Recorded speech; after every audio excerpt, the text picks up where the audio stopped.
Today's headline is from the New York Tribune, dated June 11, 1910. It reads, American Woman's Body in Lake Como. Let's begin here. I would like you to close your eyes and imagine this. There is a long, wide hall with deep red floral carpeting covering shiny white marble floors. The walls are lined with ferns and other potted plants. Chandeliers hang from the ceiling with soft glowing electrical lights that are relatively new to the era. It was a hot August day in 1909, and this corridor in the Waldorf Astoria was the place to see and be seen. It was known as Peacock Alley, and anybody who was anybody in early 1900s New York society had strolled this passageway. Suddenly, a man ducked in from the street. He was quick with his pace as a finely dressed woman chased him from behind. She shouted his name in anger, but he did not stop. William! William! His goal was to make it to the elevator and away from her. Just as he stepped through the doors of the lift, he turned, feeling secure that he had made it to safety. But he had not. She was faster than he believed because she was determined to fulfill her mission. Their eyes met as she reached into the pocket of her skirt. He didn't know what she had in her hand until it was too late. It was a tiny revolver. She took aim at his heart. Because he had broken hers, she would destroy his. She fired one shot, striking him directly. He reached up to clutch his chest. He expected to feel the warmth of his own blood, but all he felt was a fine woolen suit. Her aim had been deliberate, and she had not missed, but fate would intercede to save both of their lives that day. The bullet would have struck its target if not for one thing, a fountain pen. He would live, but immediately begin to die of embarrassment. A crowd had gathered to stare at the spectacle. Hotel staff seized Mary and the authorities were called. Both she and William were escorted to the police station. This gritty, dirty building was far from their usual surroundings. Mary just wanted this all to end, and fortunately for her, so did William. He would refuse to speak. He would not tell his story and how his day had come to this. No, he would not press charges against her, and he would not cooperate if the police went on without him. He just wanted the incident to go away. He sent for his wife, who arrived with the driver by carriage. He stepped up to his seat and galloped away. Without him, there was no case. They had to let her go. But not everyone was so willing to just let things go. The press had caught wind, and they would be merciless with their gossip. The story would be in the news for days, at least until another scandal took its place. William and Mary's names would be on the lips of everyone in polite society. Eventually, talk would die down, but not for long. Months later, another salacious tale would bring this saga back to everyone's minds, but this time it would end much worse for Mary. To get to the end, we must start from the beginning. Mary Crittenden Scott was born in San Francisco, California in 1873. The daughter of a wealthy and prominent merchant, she was poised to take her place at the head of elite society. She would marry well, as all good society girls did in those days. It was 1897. Mary was 24, and her husband was a Yale-educated lawyer named Neville Castle. Married life would not stop Mary from living her dream. Neville was not enough for her. She needed to be on the stage and the center of everyone's attention. In the end, their marriage would fall to the wayside. Neville would go his way, to Nome to become Attorney General of Alaska, and Mary would go hers, to New York, to seek fame on the stage. She found some success. She acted in a few plays, but had no big roles that would stand out in her career. She wrote plays, but none would be published, at least not in her lifetime. She tried her hand at vaudeville as well, but nothing she did on stage would make her famous. That would come later. Soon she would be reunited with an old friend from California. This was William. He was married, but it was never made clear if this was an issue for either. William would never confess if his relationship with Mary was a dalliance between them or an illusion for Mary. Regardless of what it was, when it was over, it would end badly. The trip to the police station would be the last time they were together in any capacity. Time was running out for Mary. She just didn't know it yet. Mary's broken heart would heal quickly. She met Porter Charlton at the party of a mutual friend in early 1910. He was a much younger man of 22, a bank clerk in New Jersey and the son of a prominent judge. She was in her 30s by now, but where in her 30s was not clear. She had been hiding her age for years now.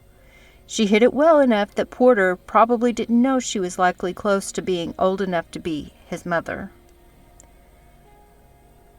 Whirlwind would be a good word to describe their courtship. By March of 1910, they were married. Their marriage certificate would give his age as 22 and hers as 27. She wasn't 27, only maybe in her mind. They sailed for their honeymoon to Italy the following April. Maybe if they'd taken longer to court, they would have found that they were two peas in an angry little pod. Maybe if they had taken time to see they were both quick to anger and fast to fight, this could have ended differently. Maybe this could have ended with both of them alive. They took a room in a villa with a view of Lake Como. It's difficult to imagine that anyone could be angry in a place like that, but angry they were. They fought so loudly and so often that other guests began to complain. Soon they were asked to leave the villa. They would rent a cottage a short distance down the road. Privacy did not make things better. Their routine became the same as it had been before they were asked to leave. They would drink, they would fight, they would make up. Over and over again until soon it became too much. One evening after drinking heavily, they began to fight as usual, but this fight would end differently. This time it would be the last. Porter picked up a mallet he had been using to fix a broken chair.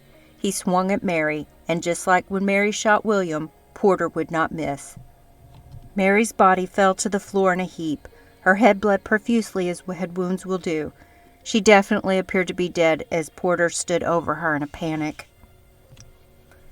The right thing to do would have been to call the police immediately and plead his case as a momentary lapse in judgment.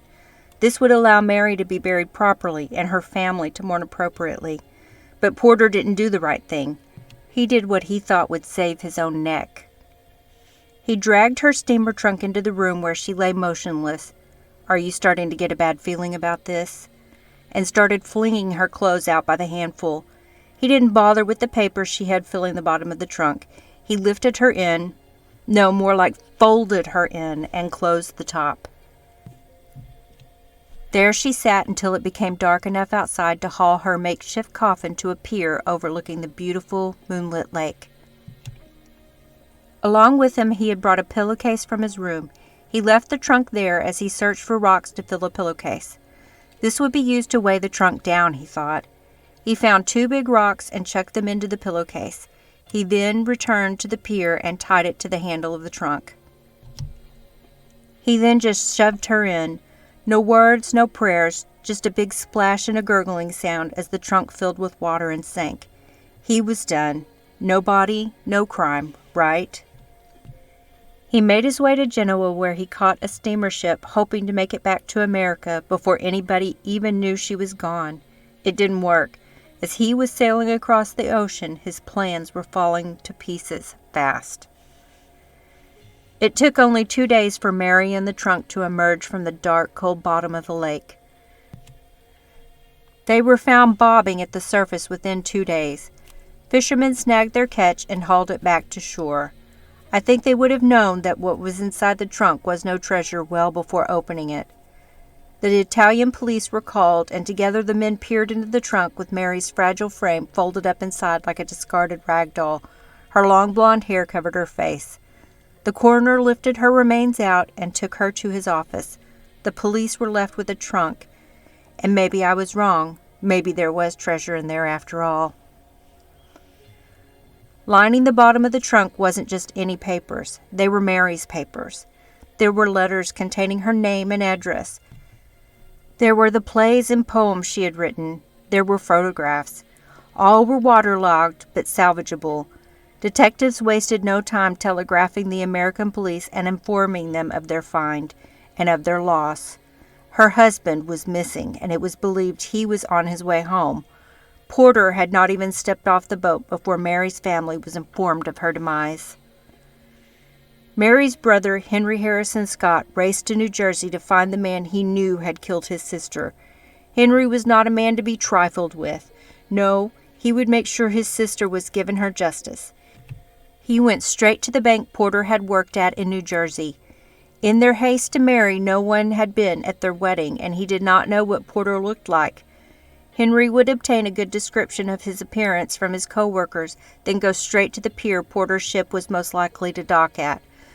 With American detectives at his side, he spotted him disembarking. Porter was taken in without a fight. Porter was a coward that would strike his wife with a hammer and shove her in a trunk. It had taken days for his ship to cross the ocean, enough time for the coroner to find out that Porter was also the kind of man that couldn't recognize when someone was deceased. That's correct. As you may have guessed, Mary was still alive when she was placed inside the trunk. If Porter had done the right thing, he could have been an abusive ex-husband. It was his cowardice and idiocy that made him a murderer. Porter and his powerful father fought hard to keep him from being sent back to Italy to face trial. They actually fought it all the way to the Supreme Court, but in the end they lost, and Porter was sent back to face his accusers.